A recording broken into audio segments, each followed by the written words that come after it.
And here's more help for your wallet. This time we're focusing on high interest from banks. James Nielsen from CreditSuppliers is here to talk about their solution. Thanks so much for coming on today. Great. Good to be here with Destry. Yeah, it's revolutionary, really, what you guys are doing. Why don't you tell everyone how the program works, what the program is? Great, thank you. Yes, what we do is we provide revolving lines of credit to contractors so they can buy materials down at their supply shops. So a contractor, if they come to us, we can grant them lines of credit so that on a job-by-job basis, they can now go down to their supply shop. We pay the supply shop for their materials, and then we collect from the contractors. The supply shop is happy, they've been paid, they're out of the picture, and the contractor has a much longer time to pay off those bills with us than generally with the supply shop. We now provide that extra capital line so that they can look at the next job, and the next job where a bank can't lend or the supply shop can no longer lend to these contractors, we can now step in and do that for them. Yeah, and you said this is important, I mean, for the economy, and there's a reason for that. Oh, absolutely.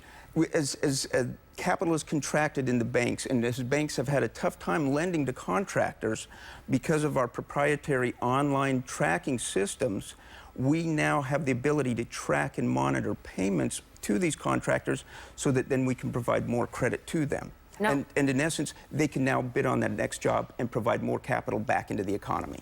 Now, who would be interested in your services? Who are your clients? Great question.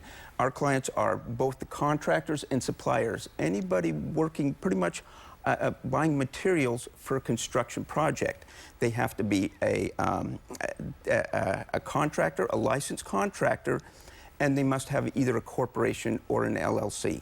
Okay, now what would you say sets CreditSuppliers apart from anybody else? Absolutely. Our underwriting, we can underwrite folks that generally cannot be underwritten by banks, meaning they can't get credit from the banks. And our interest rates are generally lower than a lot of credit card rates. So we provide this capital so the contractors, again, are able to take on that next job, make money off that next job, and then pay us back in a timely fashion. How did this concept come about? Great question. Over 10 years ago, a couple of my business partners started up what was called the first gateway in the internet for credit card transaction processing. Being an attorney and a CPA and also working in the internet, I saw what was going on in the cloud and I said, oh my gosh, look what I can track and what we can do. So I started patenting stuff in this over 10 years ago. And now the technology is here and the acceptance of the technology is here so that we can make these transactions occur seamlessly. What has the reaction been from contractors using it? Oh, it's incredible. We are getting overwhelming reaction right now. We are out in the market ready to present this and get this out here so we can help build this economy back up again. All right, terrific. Well, thanks so much for coming on. Great, thank you for having me here, Destry. We appreciate it. Good information. If you want to learn more, maybe you know someone who could really use this, just go to CreditSuppliers.com or call the number on your screen.